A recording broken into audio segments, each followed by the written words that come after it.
Is that your Zach imitation? Yeah. Okay, good. I want you to do that on the show at some point. Okay. All right, so we should be about to go live here. I've got that it is live on YouTube. I just realized my mic is plugged in.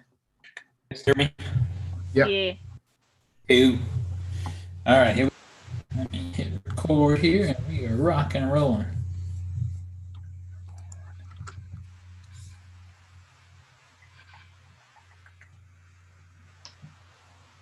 Okay. Here we go. Y'all ready? Yeah. On this episode of the CultureSmash cast, I think aliens and government cover-up. Universal Studios has fans saying, "Oh, Van Hell no," to a new Van Helsing movie. And we mourn a Star Wars giant. nice. I just realized that also I didn't have headphones plugged in, but I'm really with it tonight. Womp womp. It's the CultureSmash cast, episode 547 for December 2nd, 2020. I'm Stephen Lackey, editor of CultureSmash.tv. Nico. Nicholas Qualls, contributor to CultureSmash.tv. Tina. Tina Heinbach, contributor to CultureSmash.tv. And Nathan. Nathan Savino, contributor to CultureSmash.tv.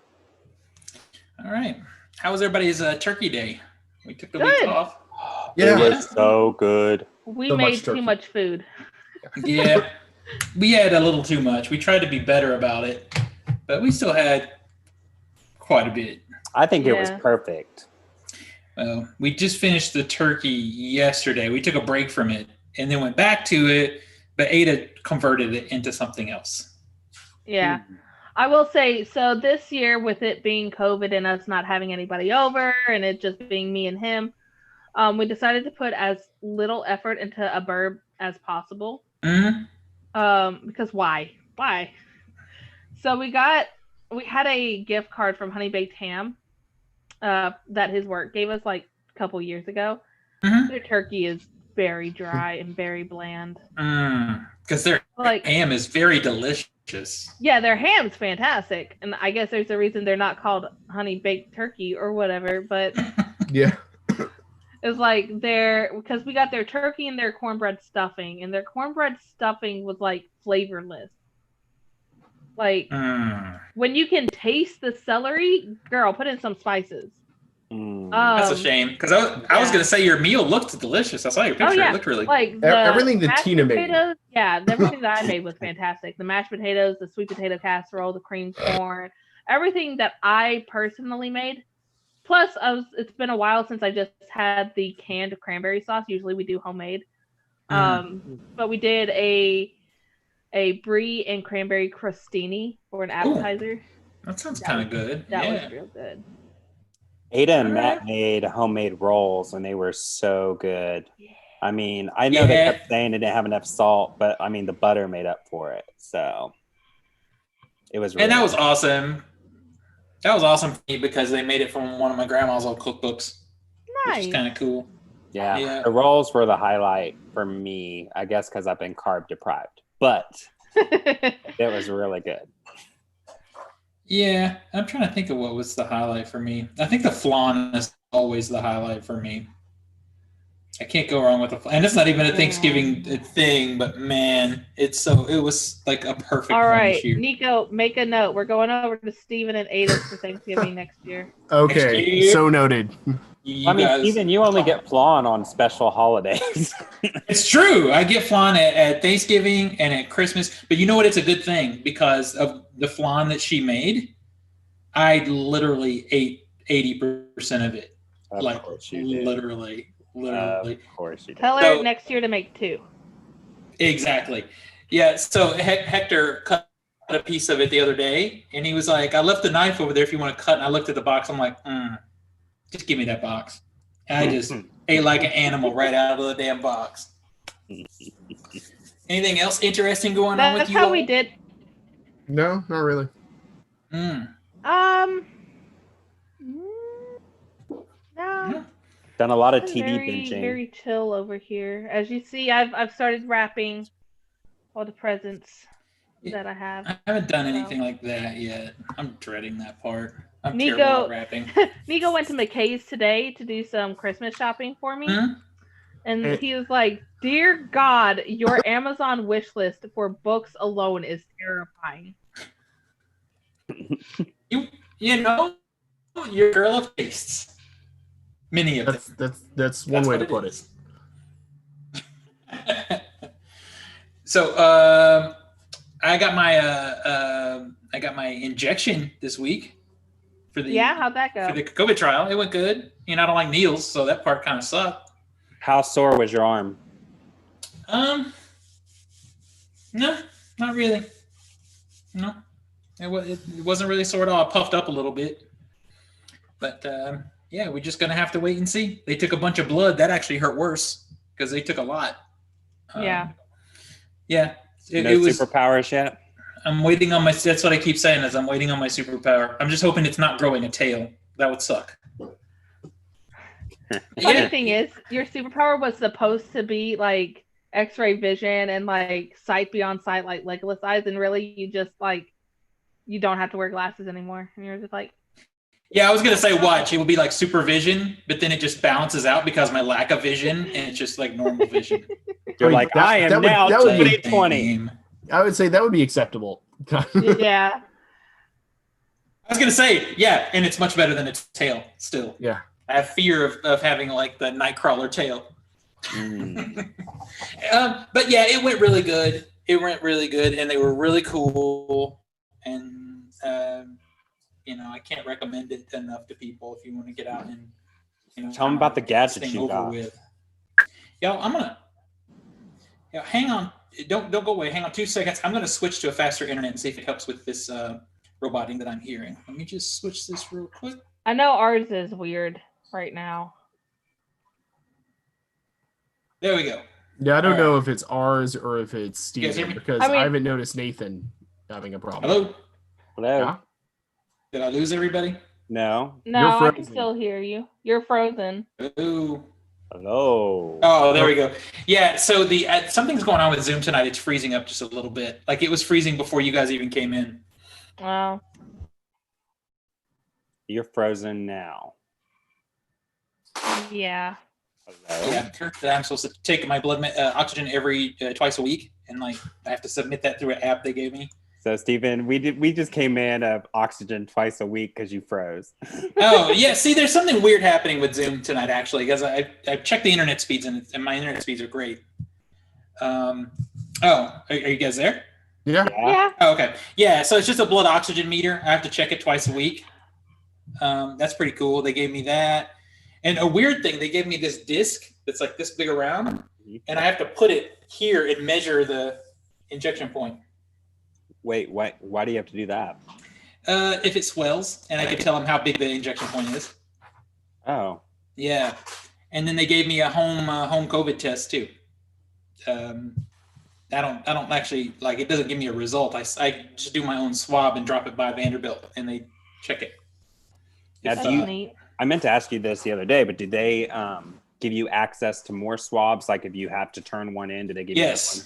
Yeah, if I turn one in, then they give me another one. They didn't give me like a box of 20 or something like that. They give you one at a time. But yeah. So yeah, if I swap, I'll swap out. Like I'll drop off that one and then they'll give me a replacement one. That, and I got there's some other stuff. They gave me 2 different thermometers to use. I asked Ada why they gave me 2, if one's for the mouth and one's for the butt. I was about to say one has to be anal. No, they're the same. Actually, it's and they have little covers on them like you have at the doctor's office. I don't know. All this stuff is interesting to me because I just thought it was cool.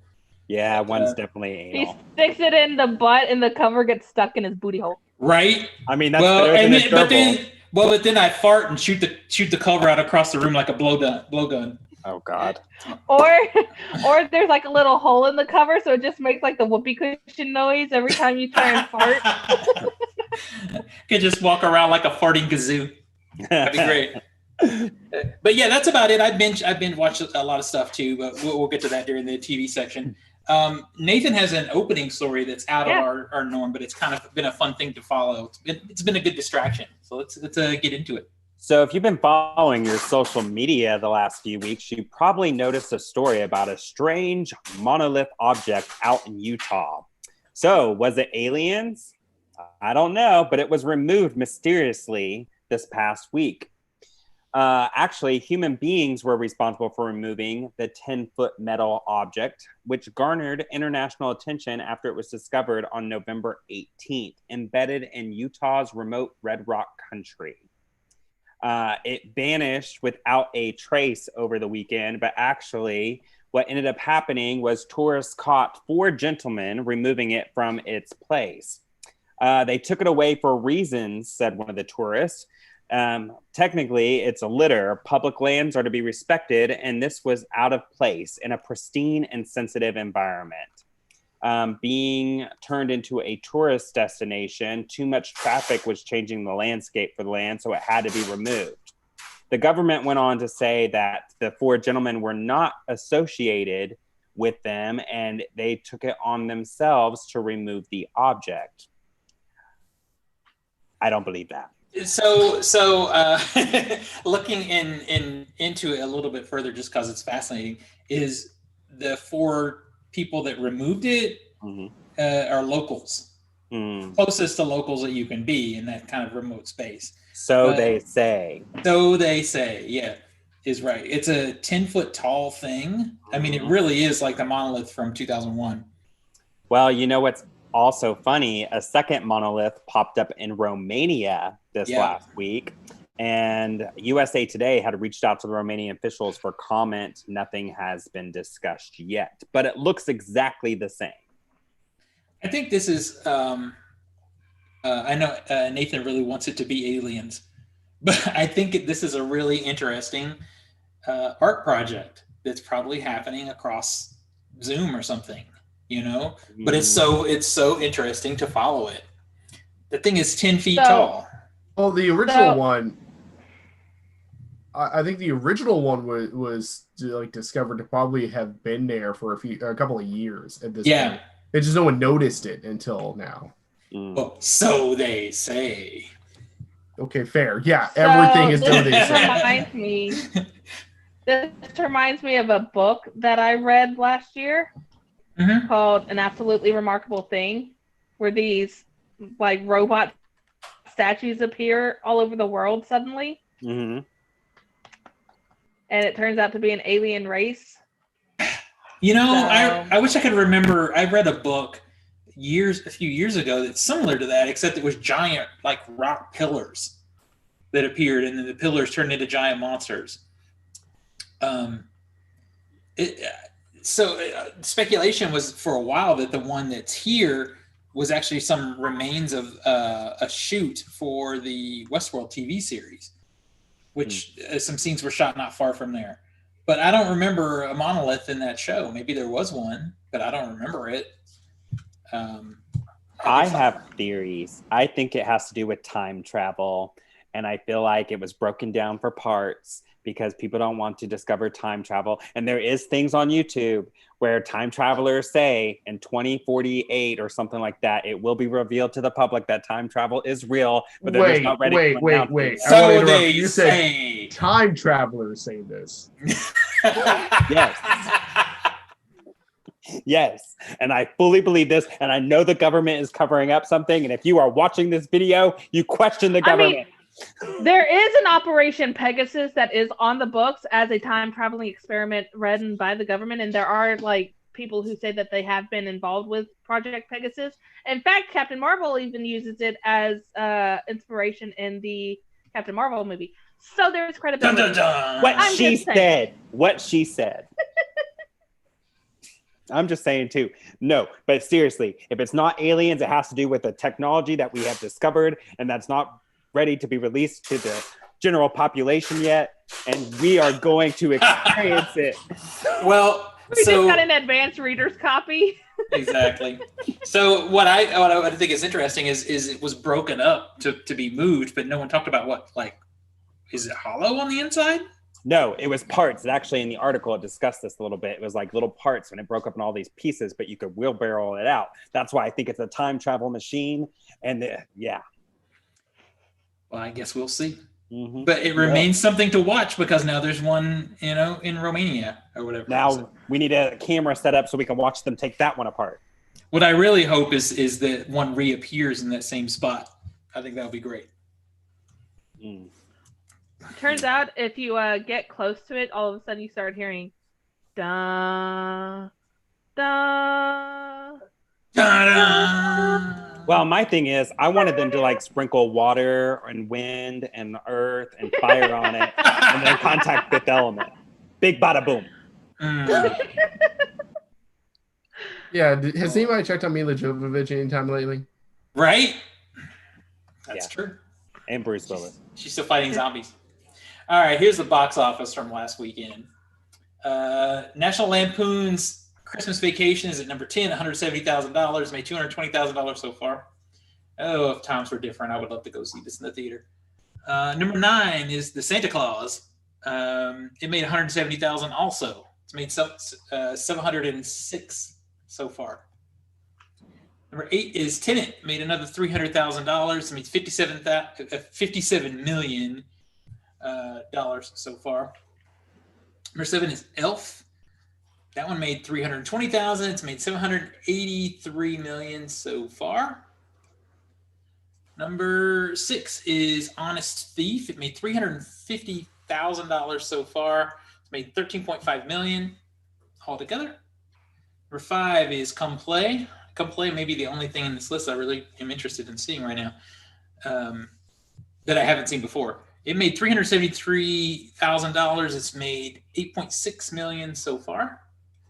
Number 4 is Let Him Go. Oh, wait. Yeah, I want to see that one too. Let Him Go. That one made, you're right, $453,000 it made so far. And it's made $8.7 million. Number 3 is The War with Grandpa. It made $585,000. It's made $17 million so far. Number 2 is Freaky. That one made $799,000. Made $7 million so far. And number 1 opening new over the weekend is The Croods: A New Age. That one made $9.7 million. It's made $14.2 million so far. Yeah. So there it is. That's your box office, as thrilling as it is. Very. Mm-hmm. Yep. So the star, I forget her name, from Happy Death Day, has been talking in interviews about how she would like to see Freaky and Happy Death Day do a crossover, since they are the same director. I think it could work. I think. Well, I would be interested in how Freaky resolves itself. Right. But I think that would be fascinating. I guess. Is it going to be Vince Vaughn? Happy Death Day. I think it has to be, because apparently he's awesome in this movie. All right, let's move on to some additional, not so good news. Yes, unfortunately, sadly, David Prowse, the English bodybuilder known for Darth Vader in the original Star Wars trilogy, has died at the age of 85. While everyone's typically familiar with Vader being voiced by James Earl Jones, Prowse was the man in the suit with an imposing 6', 6" figure. Prowse may be also familiar with UK audiences as playing the Green Cross Code Man, which is a role for traffic safety. Prior to acting, Prowse was a weightlifter representing England at the Commonwealth Games in the early 60s, while he also befriended fellow future actors Arnold Schwarzenegger and Lou Ferrigno. But yeah, David Prowse, unfortunately, we're losing another one of the original trilogy cast members. Funny enough, speaking of monoliths and stuff, I forgot the actual city he's from. Bristol. Yeah, Bristol. That's right. You said that. There's a second story that's out now that randomly in the center of that city, a Darth Vader statue has appeared. I saw that headline come through right before recording. Yeah, that's pretty cool. I think that's actually a pretty neat thing that someone had done. Yeah. Has anybody ever met him? No, I know he was a regular on convention circuits, but I never got a chance to him. I met him a couple of times, just briefly in passing. I never got to actually get anything signed by him. but I have run into him at a couple of shows, and he was both times he was like super cool guy, like really nice. So it's a shame, Darth Vader. Yeah. I never realized that Mr. Jones was not in the suit.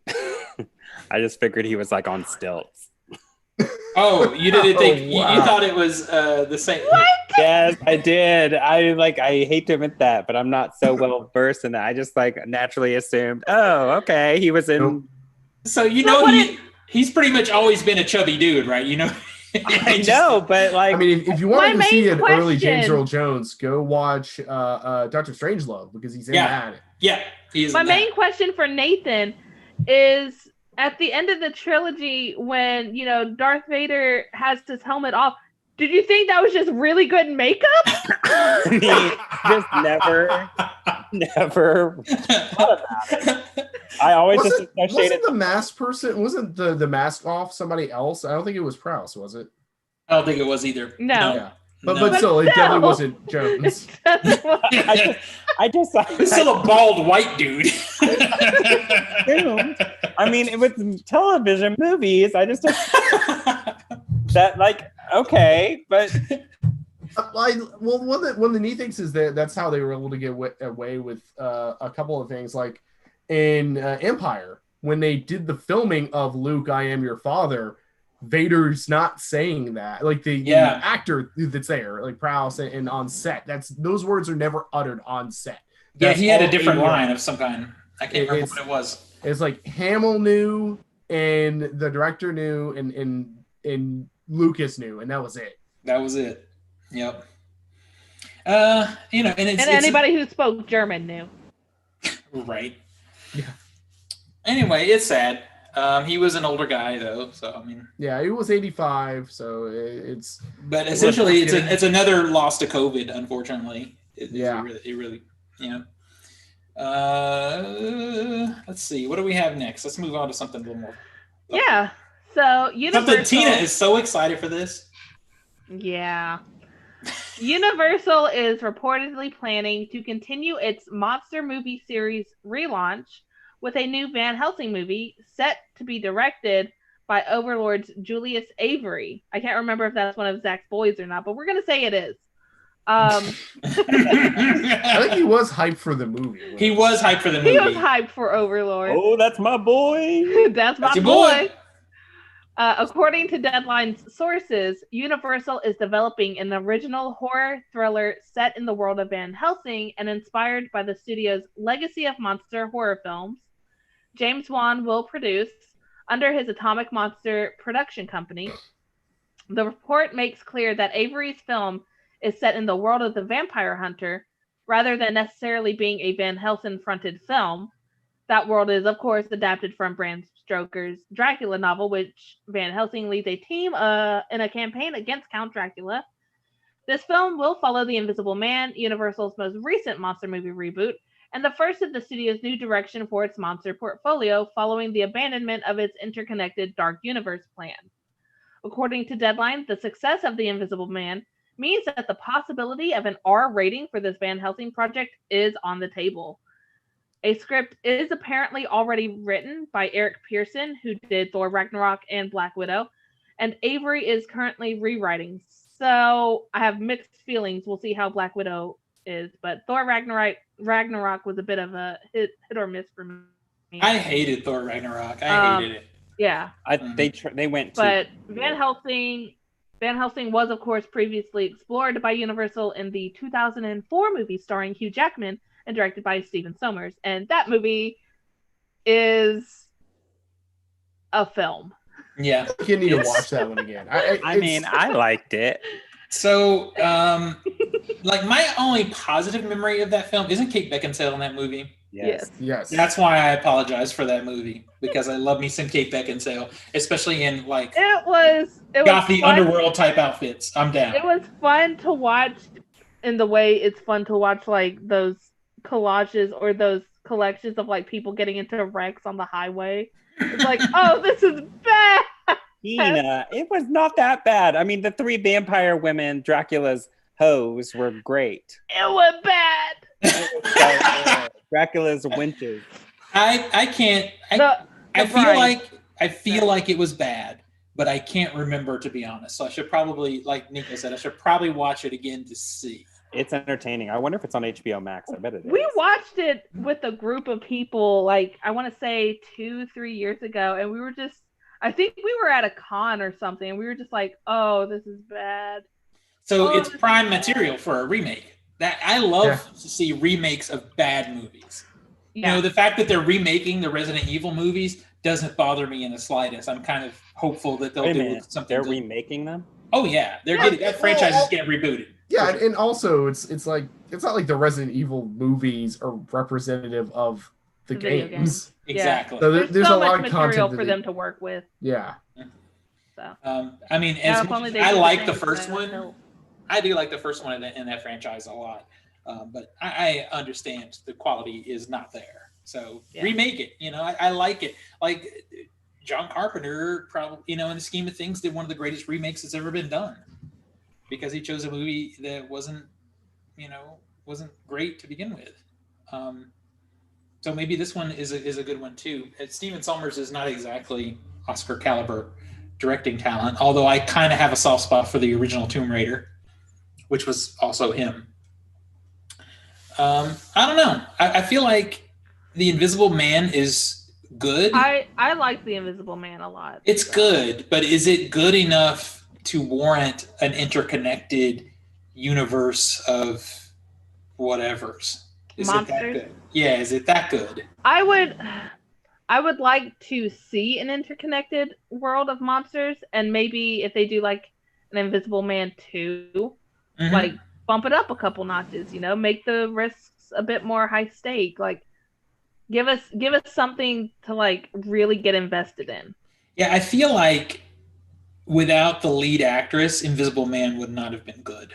Oh yeah, without Elizabeth Moss, it would have been like garbage. Well, so much of that movie is also so much of Handmaid's Tale of let's just look at Elizabeth Moss's face as she just emotes. She is the master of acting with as little like words and just all facial. Like you can see the emotions in her eyes when she's switching. Like it's fantastic. I love her. The Invisible Man didn't come off as monster to me. It came off as abusive husband. Like, and a little sci-fi. Yeah. Oh, it was totally a sci-fi movie. Yeah. But I guess the original Invisible Man is honestly a sci-fi movie as well. Yeah. I mean, it's a technological advancement that does it to him. Right. Yeah. So I don't know. I guess I want to care because I want it to turn into rides at Universal Studios when all this COVID shit is over. That's all I want. I want Universal horror themed rides. So I want it to be good. As long as they don't change the Mummy. Yeah, they don't need to touch the Mummy. The Mummy is a perfect ride. Yeah, that's true. All right.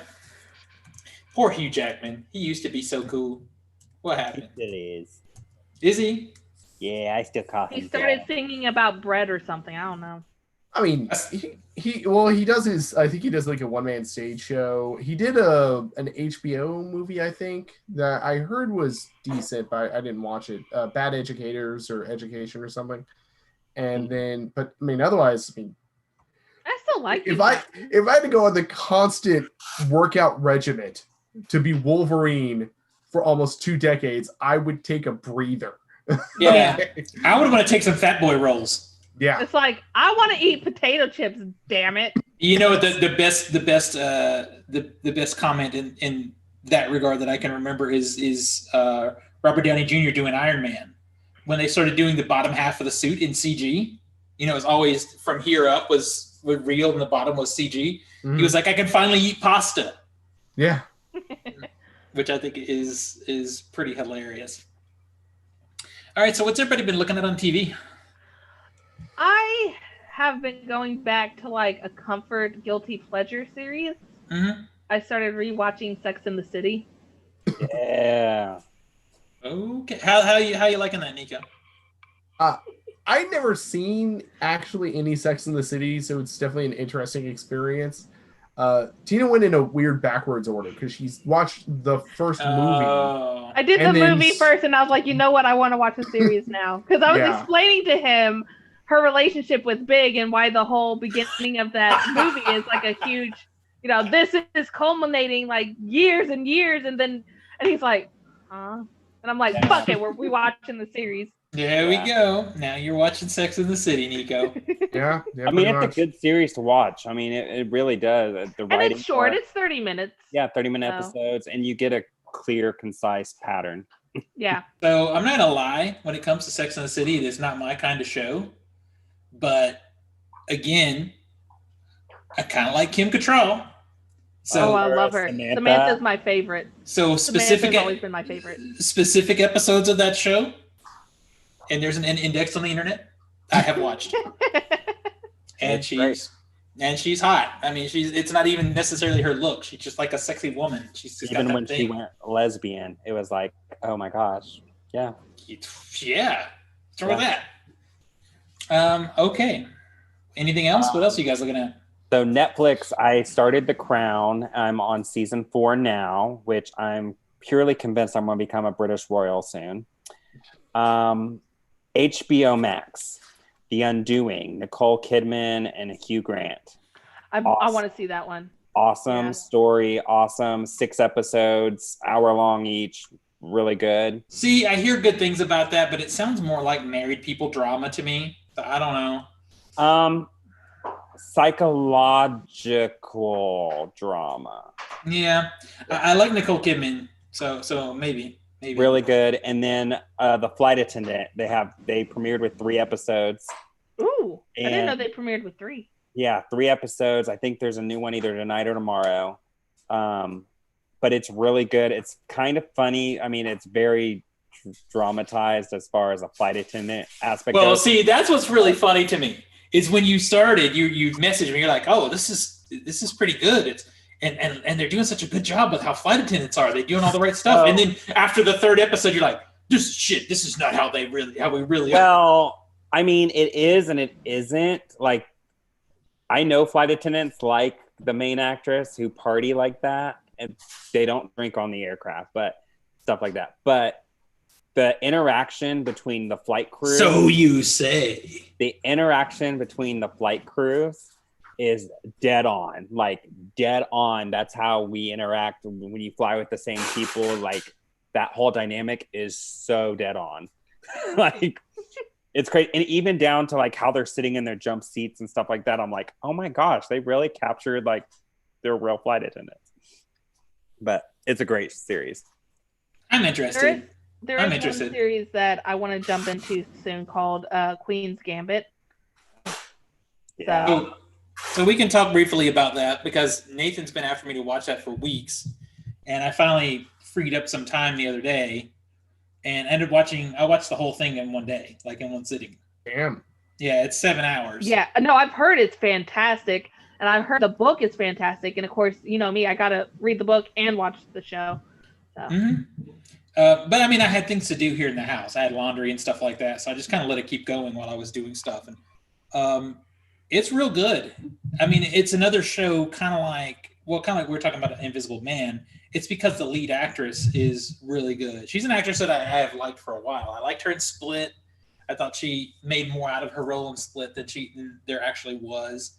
And The Witch in particular, she was really good in New Mutants. I'd like to pretend she wasn't in New Mutants because she was terrible in that one. But isn't she supposed to play the young Furiosa in Mad Max? Yes. Yeah. And I actually don't like her for that role. I don't think she has that sort of tough thing going the way Charlize Theron can do. Well, I think my dispute on that is I don't like that the role exists. Like, I'd rather just have Charlize Theron doing more of that. Agree. That said, I have read a lot of articles talking about how chessboards started selling like crazy. Yeah. After this thing came out, I had the opposite effect on me. I'm like, yeah, no, this is too much. I'm not playing that game. No, hell no. You got to memorize all the numbers and you got these moves and this and that. And the one clip I saw made me want to like play chess again because I used to be on a chess team in high school. You know, I used to be good. I beat the guy who founded our chess club in high school. Yeah. Because she's like, oh, I was the only female. I was the only female in chess club. How stereotyping is that? I was never good with like the timer, but I do enjoy playing for fun. We never did timers. Yeah. Mostly because we just didn't have the budget for it. But I remember I got a free I played the dude because I was friends with the guy's girlfriend. So we went out to a Chinese restaurant and we brought our chess table. We asked or a chess set, and I was like, is it okay if we play? And we were playing so well and everything that the waiters and like the managers and everything were watching us just very into it. And they're like, whoever wins gets a free meal.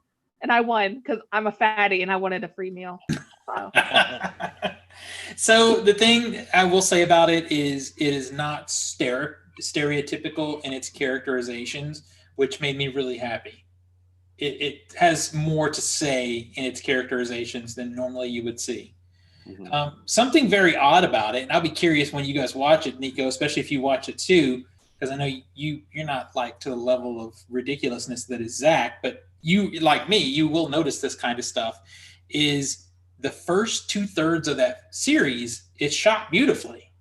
There's some tracking, beautiful, like almost cinematic, more than TV, like almost cinematic tracking shots where that camera just follows the lead actress as she's going places and doing things or whatever.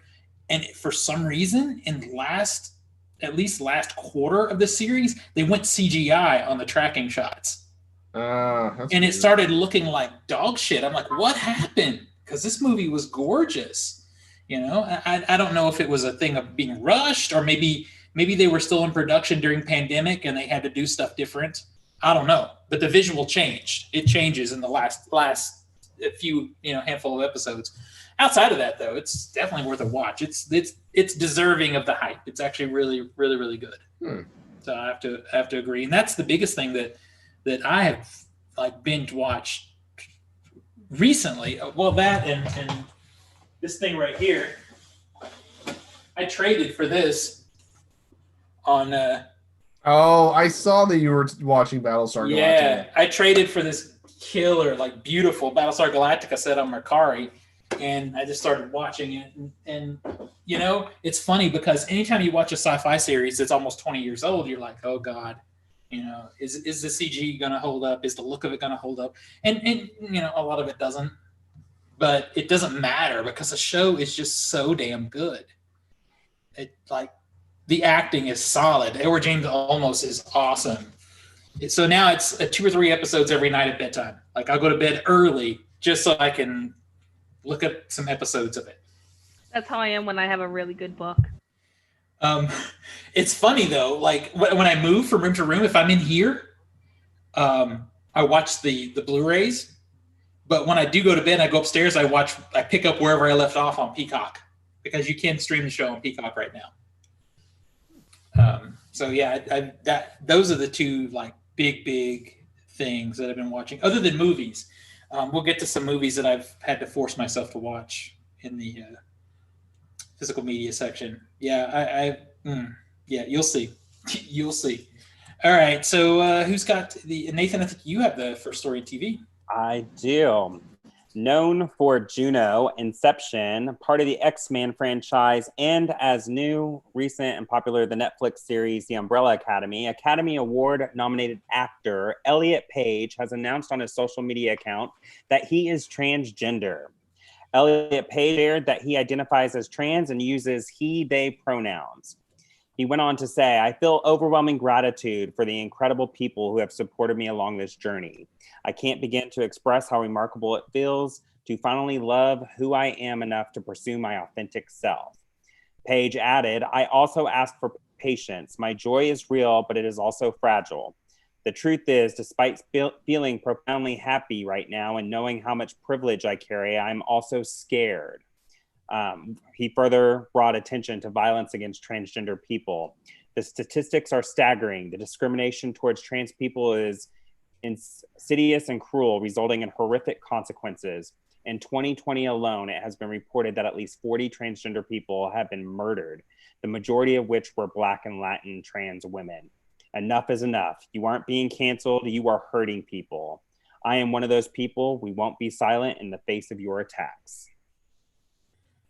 So I almost didn't put this, but I kind of had a feeling you wanted to talk about it, so I put it because, like, when I saw it, I'm like, cool, good. I'm happy that you're doing that, and I'm happy for you. I don't know what else really to say except, when you talk about the news side of it, and you talk about people being murdered and abused and that kind of thing, that's a whole different kind of discussion. I wondered, though, the only thing that I wonder is moving forward with Umbrella Academy. Are they going to try to? No, he's keeping the role. He's keeping the role. Okay. He's keeping the role. Yeah. That was an update that I saw after the script was done. But I never assumed that they would do anything different. Well, I'm wondering if they would alter the character to reflect a change. I doubt it, mostly because a lot of the source material is already written. Mm-hmm. I mean, I guess they could consult with Gerard Way and see if they want to do like some kind of rewrite for the show specifically, but I doubt it. Yeah, from what mostly because I don't see it being an issue. Yeah, my understanding of it. I mean, Elliot's a fantastic actor. Why? Yeah. Why change something that's not broke? Yeah.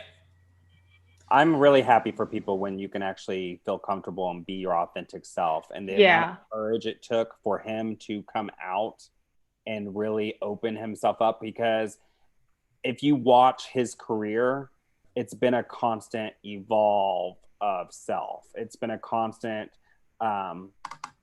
transition to be who he wanted to be. So. Yeah. I mean, hell, I fell in love with Elliot Page when I watched Nico and I watched Hard Candy. That was a rough movie, man, but that was a great movie. Hard Candy remains his best role of all time, period.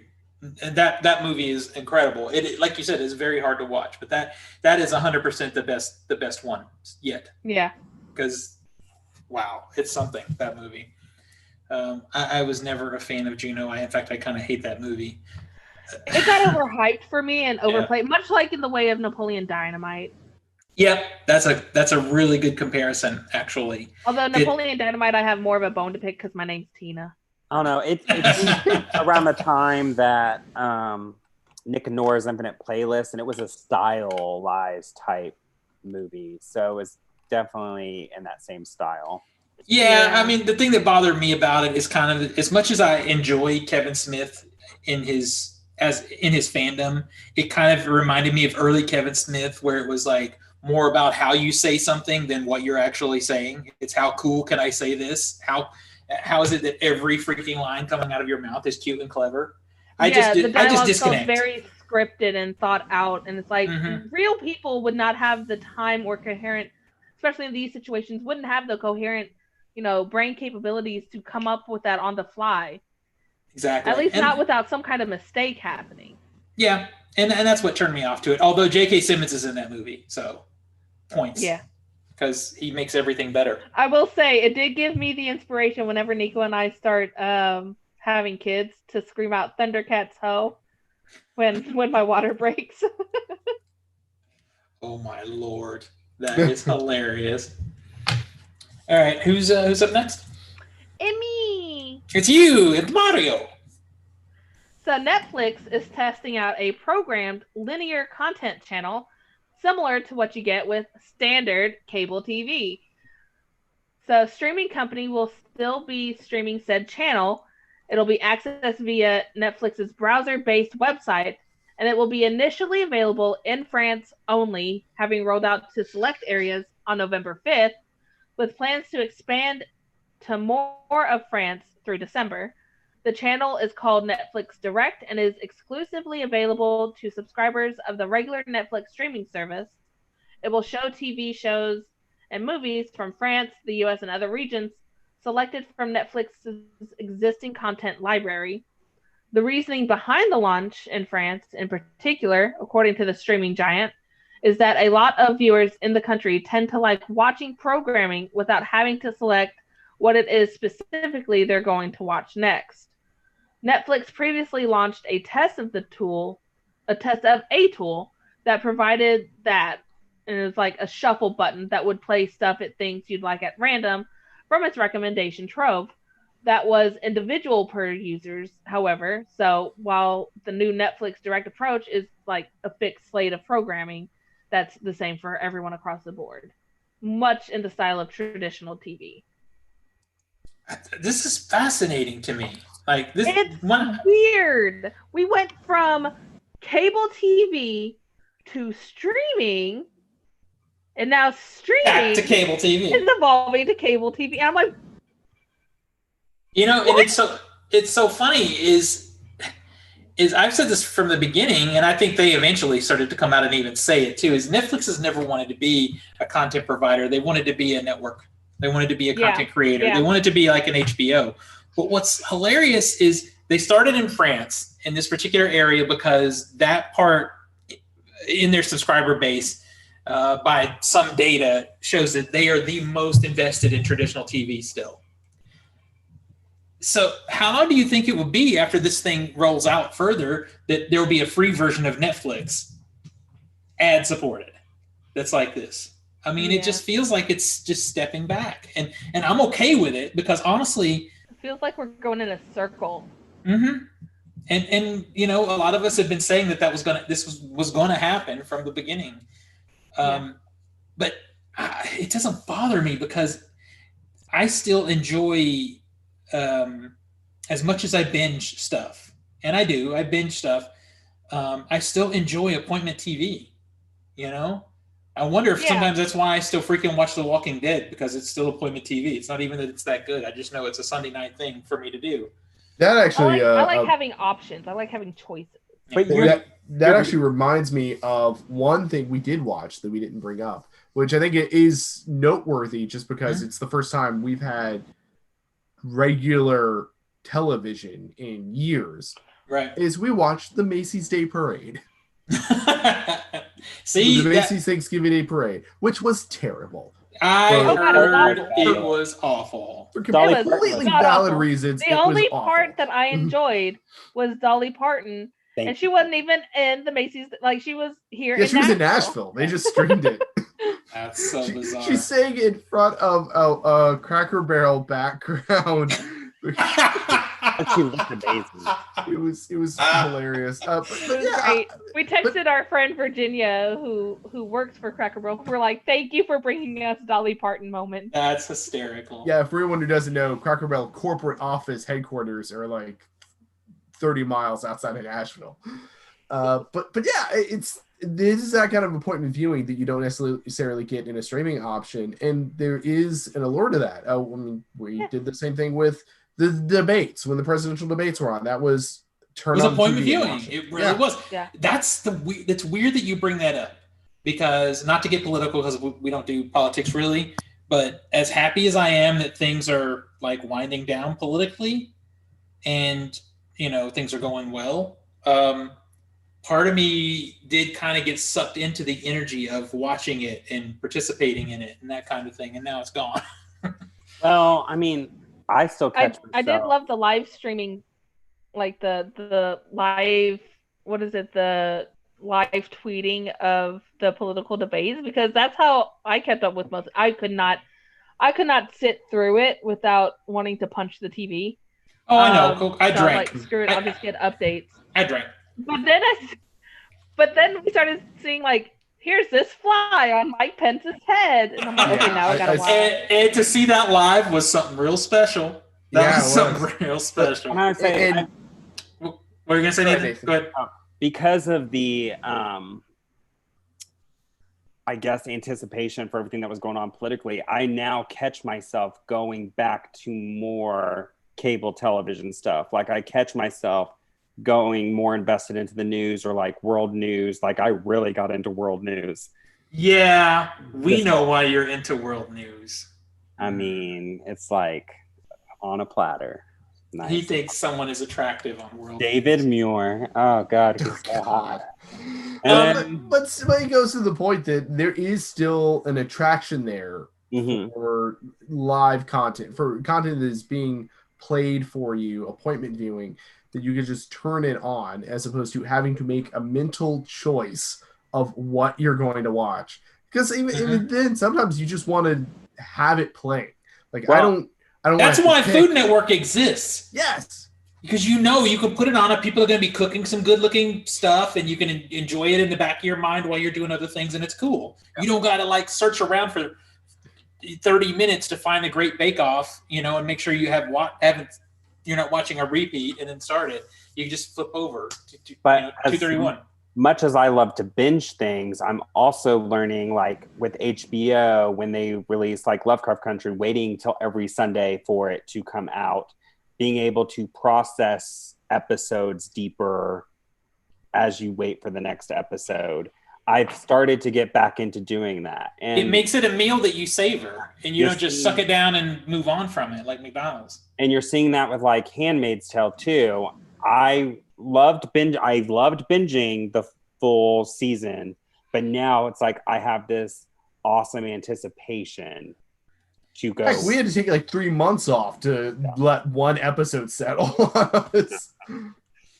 It is, in a weird way, it is kind of a ballsy move to do that, only because the jeopardy that you take as a content creating entity is if you're showing something at 8:00 and that's what you're showing, and like it's something terrible, then I might go to another place.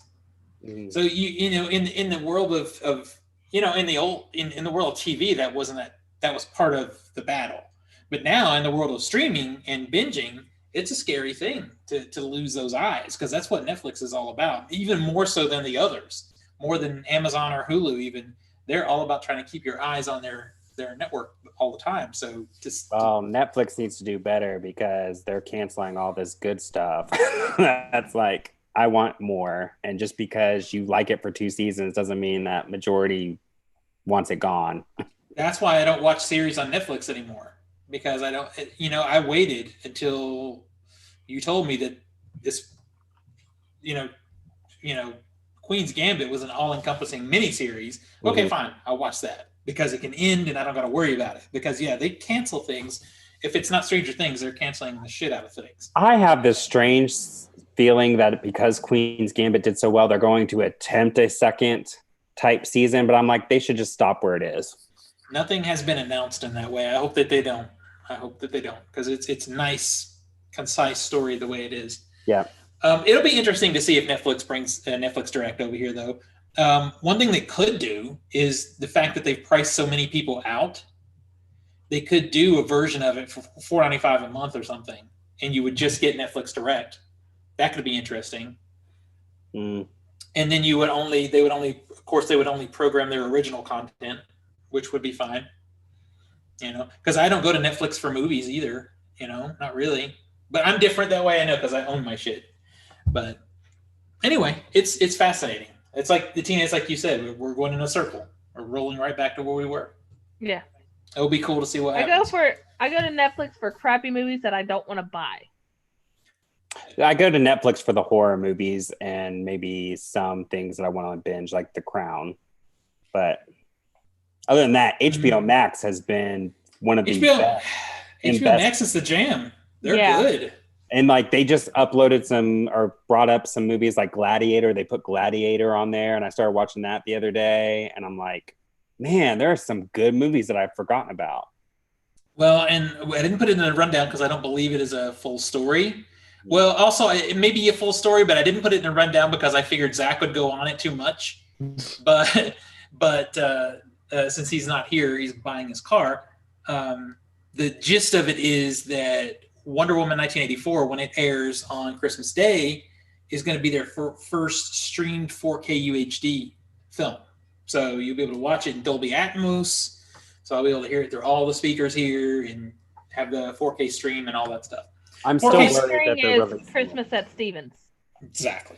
The 4K streaming is still not like, quality-wise, not where a disc is, but it's way better than 1080p. I'll take it. So I think that's pretty cool. Yeah. I'll take it. Especially since it's no extra monies. Yeah. I can't believe they're releasing it on HBO Max. Tickets went on sale today for people who are going to see it in the theater. So that's interesting. What theaters are open? What's that? What theaters are open? Is it just Regal? AMC. No, Regal's closed. Yeah, So Regal's it's closed. AMC, It's AMC that's open. some indies, drive-throughs. Are they still doing drive-thrus with the weather now? I think some drive-throughs are saying going Yeah, longer I mean, than they have. some parts yeah. of the country are going to be temperate enough Yeah. for drive-throughs. So You can still easily do one in Florida and California in particular, which those places need a drive-in the most because they're definitely not going to have a theater to go to. Yeah. Oh, there was something else. Oh, I haven't looked at the story yet, and we may talk about it next week if we get more detail. But apparently, Regal is almost done pinning a theatrical window deal for next year with Universal. Probably really similar to what they did with AMC, I would imagine. Yeah. I bet you it's the identical deal, to be honest, because I don't see any studio wanting to have 6 different deals with every, theater chain. Regal's probably like, yeah, we're closed. We don't have to rush this right now. Yeah. Or like, hey, we'll take that deal. That's fine. 17 days, fine. But anyway, we'll see how it goes. Maybe we'll have something more next week to talk about it.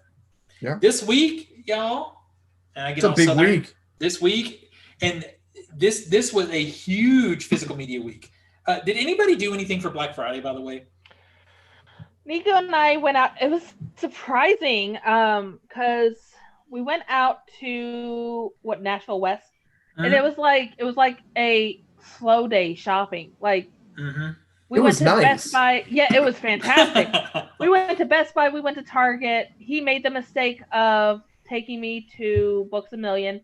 Yeah. I'll get to that in a bit. But it's like when we walked into Best Buy, there wasn't a line. They were making sure everybody, like, you had to go through like 3 people to get into the store to make sure that you were wearing masks. There was no problem with anyone without masks. Yeah. And there was hardly anybody there. But then again, there was hardly any steel books there. I think I bought one thing. We got there mid-morning, so it could also be 7:30. Yeah.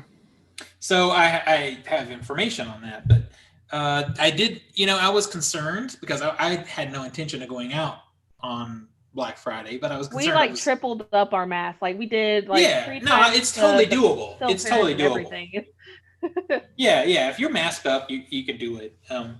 Especially in a store like Best Buy where they're kind of hardcore about their social distancing. Yeah.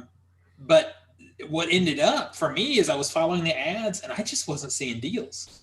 Yeah, there's hardly anything. And what they had physical media wise going into movies in particular was all common stuff. It was like old movie, and I understand old movies because we didn't get any releases really this year, but still. And honestly, a lot of those deals were also online. Like if you wanted the Steelbook, it wasn't like, oh, you can only get it in store. It's like, no, you can get it online. The one Steelbook I saw was not on sale. It was just like standard $35.99. I'm like, no, I'm not going to do it. But the only one I wanted. Yeah. They pretty much ran Black Friday deals the entire month, though. It started early November where I started seeing online you could start shopping. And I found some of the deals to be a lot better towards the beginning of the month than it was actually Black Friday. I was shocked, though, because Matt and I had drove by the Cool Springs Mall, like just driving by the highway, and it was packed. I was like, what are you people in Williamson County doing? Yep, Williamson County. I've got plenty of opinions about that county. Yeah. But no, the funny thing is, though, we went to Books A Million. First off, I said, Nico, I can skip Books A Million. And he goes, no, let's go in. And I was like, okay, but I am not responsible for what I do in this store. Before we even get into the store, you know how they have those clearance racks outside? Before we even get into the store, I have 3 books in my arms. He leaves me alone. That's mistake number 2. He leaves me alone to go check out like Lord of the Rings, Tolkien shelf, D&D stuff.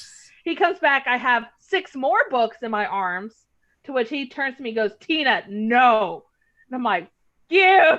I told you not to leave me alone. We pared it down. We had a responsible or reasonable stack when we left. It was fun. I had 3 books when we left. Yeah. Oh. So what babies did you have to leave behind that you were like, I want you? A lot of thrillers, a lot like. Of course. I didn't even get to the horror section. I didn't even get to like the general fiction section. I was on their like bestsellers and new releases.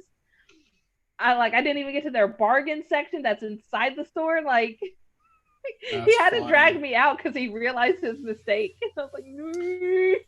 So I didn't actually see any, to me, what were good deals at all throughout the entire month. But maybe it was the specific things, because when it comes to Black Friday, for me, one, it's physical media, and two, it's usually gadgets and electronics. Yeah. And I just wasn't seeing any cool gadgets for good prices. And there's probably other stuff that was really good, maybe clothes and stuff like that. It just, I didn't see it. Now, I did end up hoarding up a little bit on Black Friday, but it was all through boutique film distributors. And Yeah. one thing that made me happy, and I'm going to start posting about this a little bit, that I think is important, is, you know, I don't think we want to get to this spot, this place in you know, pop culture or whatever, where because of COVID, all we do is get everything from Amazon. You know, I just start to feel like everybody's just buying everything from Amazon and not really supporting the competition. And what I'm really happy about buying is a lot of stuff from Etsy. That's a good spot. Etsy's a really good spot. Now, I bought from a lot of stuff from boutique distributors of different things, and I bought direct from them, which was really cool. You know, and it's just something that I guess for a long time I hadn't put the thought into, because I'm like, oh, I could just get it off Amazon. But I think we'll live to regret that, you know, down the line. So I'm going to try, 2021 is going to be the year of me buying direct from places and from smaller businesses, because I just think it's smart. Well, you know? And it's like a lot of the stuff that I want to buy, I can't find on Amazon anymore. It's like, I want to buy a funny, I want to buy a funny, Stay Sexy, Don't Get Murdered bandana for my dog. You know, that's not going to be on Amazon. That's going to be, I need to go to a boutique dog bandana person. Yeah. And, you know, my thing is like pretty much anything I could find on ThinkGeek, I could find it on Amazon. But why wouldn't I order it from ThinkGeek? You know, I know I can get the free shipping, but if I'm going to spend $50, I can get the free shipping there too. Yeah. Yep. So it's just, you know, I'm just trying to be a little more thoughtful moving forward. I will say a lot of my wedding stuff came from Etsy. Oh, wow. That's cool. Now, to what you said, there was no steelbooks. This is really weird, because last week, you're right, there wasn't shit. This week, there's so much stuff. I know. I was looking at one. I'm like, well, crap, I would have bought that for me. There's so much. I'm surprised a lot of this stuff didn't come out last week. And, you know, I've been thinking about it, and I think the only reason why is they didn't want it to go at $8 a piece. They didn't want it to go at rock bottom prices. You know, even their brand new prices are still pretty reasonable. They're, you know, for 4Ks, they're around $20 and less for Blu-ray. But there's so much this week. It's like, I'm glad I'm not going to Best Buy, because this is what I have, and this is about half the list that's actually out there. Lord of the Rings came out in a 4K trilogy, two options on that one. It came out in a standard Amory case, but it also came out in a book, which is beautiful. The Hobbit Trilogy is out in 4K.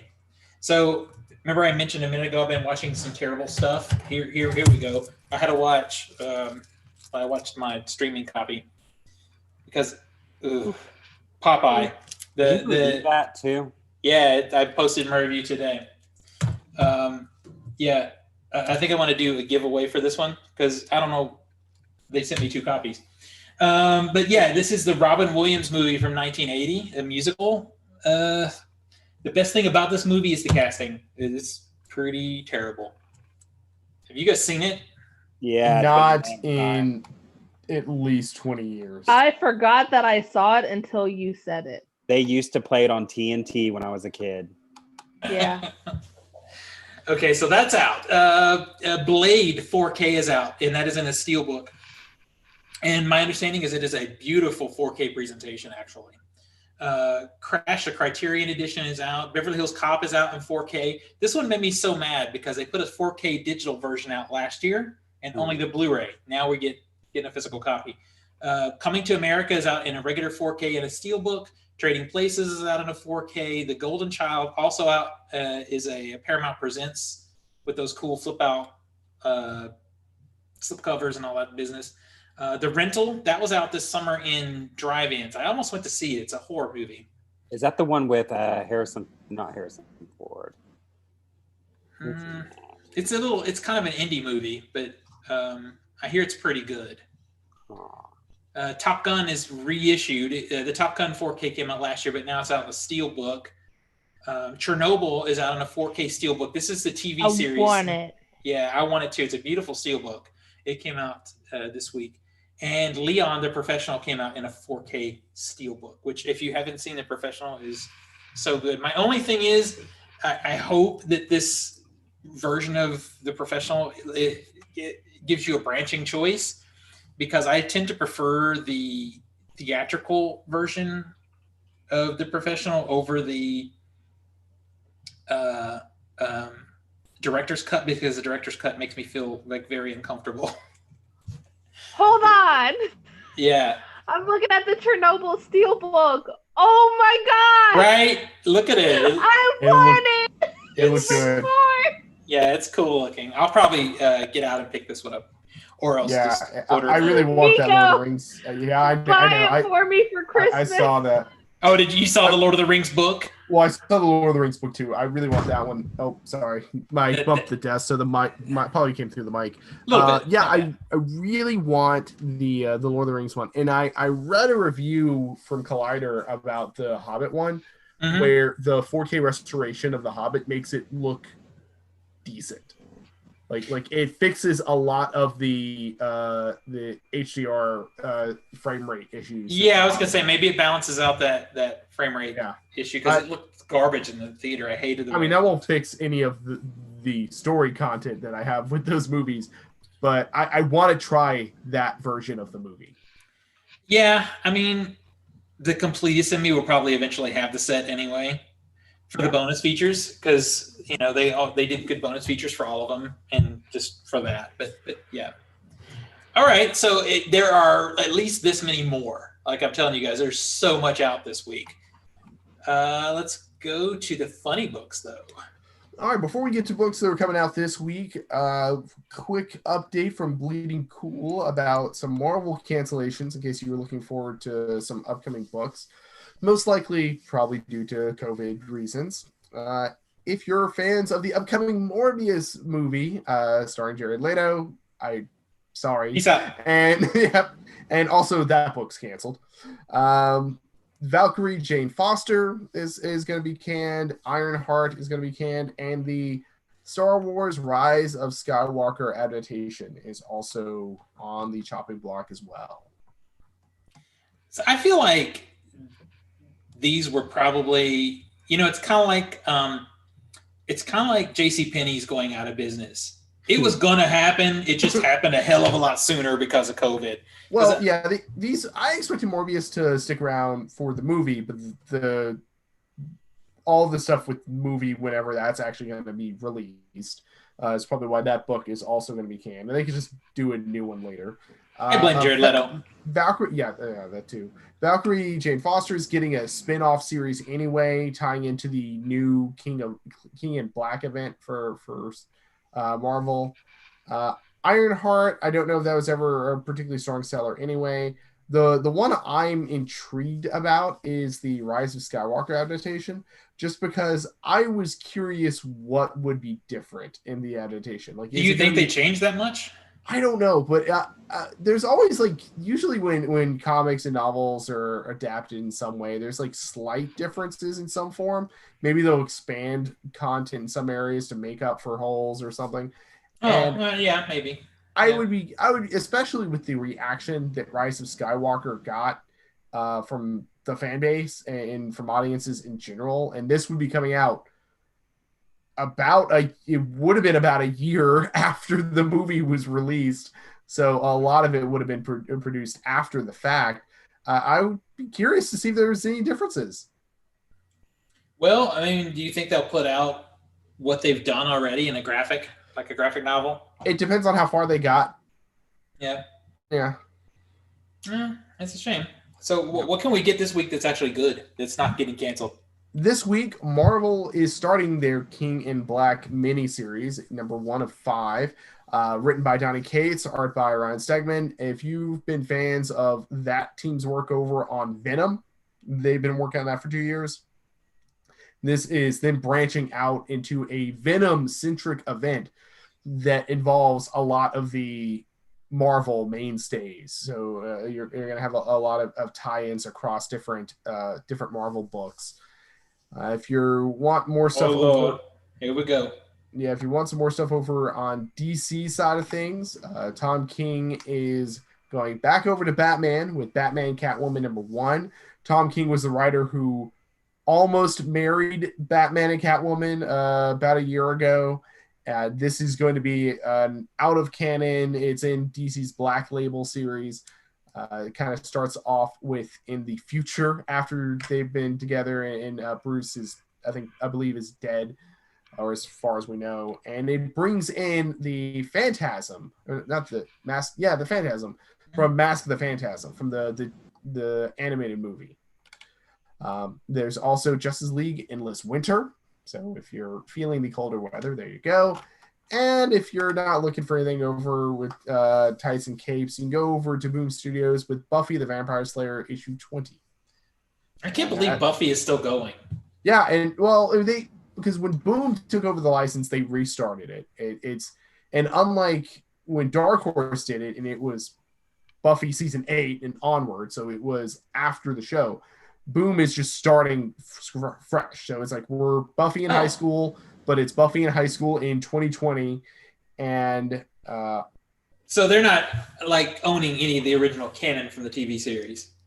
They're updating original canon. So it's still like Willow and Xander, Angel, all those characters are in it. It's in Sunnydale and all that stuff, Faith and stuff. But it's basically like, all right, we're going to do this modern, which is weird to say for Buffy, but it is 20 years old now. So, True. Yeah. And a lot of the issues that they encounter in the series could be solved with a quick cell phone call. Yes. True that. Good. Except the silence episode. Yeah, you're screwed with the silence episode. But like, hey, Miss Calendar, you might want to get out of there. Or Miss Calendar being like, hey, here's the spell. Bloop, bloop. Oh, I didn't get my neck snapped this time. Woohoo! Yeah, but witches. What about witches? Witches, man. Yeah, they could stop the phone calls. Mm-hmm. I tried to watch this show not too long ago, and I just wasn't feeling it. I don't know how well it's aged. Just not sure. Tina attempted a Buffy watch through and kind of fell off of it. Mm-hmm. Yeah. My biggest hurdle is like the first season. I love Faith. My favorite is when Faith turns. So when she starts working with the mayor. But before that, I just get so angry because I'm like, no, you guys are like Buffy's done so much and you guys are just kind of forgetting about her in this sort of thing. I'm very empathic, so it's really hard. Like, I couldn't watch 8th grade. I could not watch it again because I'm just so empathic. I feed off of like secondhand embarrassment and all those feelings. But that's where I stopped, was the first half of season 3 when Faith is still good-ish. I guess I also feel like for some reason, and maybe this would be something fixed in the comics, to be honest with you, but I feel like when I did look at it, it was so of the time it's made, but not timeless. There's some shows you can watch that are obviously period, but they're timeless. Like I can always watch an episode of Twilight Zone, but Buffy just feels like stylistically old now to me for some reason. Mm-hmm. And maybe it's because I couldn't get through season 1. I don't know. I'm going to try it again because I like the actors. It's so set in the 90s that if you didn't experience it, I don't think a new generation would get into it. Well, I mean, a new generation might look at it as a period piece. Hey, look at this old shit. You say that, but I got my nieces into it back when I still had like regular contact with them, and they loved it. That might be a thing too. You might age out. It might be timeless if you're 25 or 22, but once you pass 30, it may be like, Steven, shut the fuck up. I don't know though, because I can go back and binge watch Charmed. We're all past that line. Anyway, I'll probably give it another go. I have the entire series here. I might as well look at it. Anyway, you can see all of Nico's comic recommendations from this week over at CultureSmash.tv. You can also see our holiday gift guides at CultureSmash. Everybody except freaking Zach. I had to call him today. I'm like, boy, You didn't send me your shit. He's something. He was like, oh my God, I forgot. I'm like, he's something. What, did you leave it in your car? Yeah, right? All right, let's bring this thing to an end. I know there's a puppy that's probably going to have to go to the bathroom soon anyway. Yeah, probably. Yep. Nico, where do we find you on the internet, sir? You can find me on Twitter and Instagram at NicoScream, NIKOSCREAM. If you're watching a video, you can see it down here. This past weekend, I did a long Twitter thread over about a D&D game I ran. So if you like tabletop RPGs, hit me up. Let me know. Tina? You can find me on Discord, stream, Instagram, Twitter as Cheddar Popper, CHEDRPOPPR. Also, if you're watching the video, it's down here right by my name. I am actually the Pop Sugar 2021 reading challenge was released yesterday. So I've been getting stuff in order for that. And come to January 1st, I'll be doing a lot more book reviews. Nice. So keep an eye out for that. And then, as always, if you are in love with puppers, make sure to follow her on Instagram at the.shadow.pupper. Nice. Nathan? You can find me on Instagram, Nate_R_70. You can also find me on the game Dead by Daylight, which is cross-platform. My name is Nate70471. Awesome. I mean, all things CultureSmash, mostly Facebook. I know it's like the old school, but that's where I usually am related to CultureSmash. But also Off the Shelf Movie Night on YouTube and a little bit on Instagram.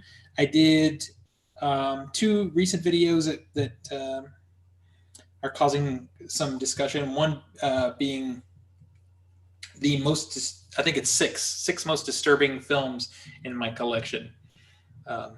And then I look at myself in the mirror and ask myself, why do I own these things? And then I think, I need to make Nico and Tina watch these with me. Oh, God. Probably. As long as they don't have a golden retriever getting slammed in the head. Yeah, no, I already made you watch that Nathan. one. Yeah, that was Nathan's pick. That's right. Yeah, but it wasn't my fault. I never saw it. I just wanted to see it. That makes it still your fault. Somebody's got to claim it. Bye, die, puppy, die.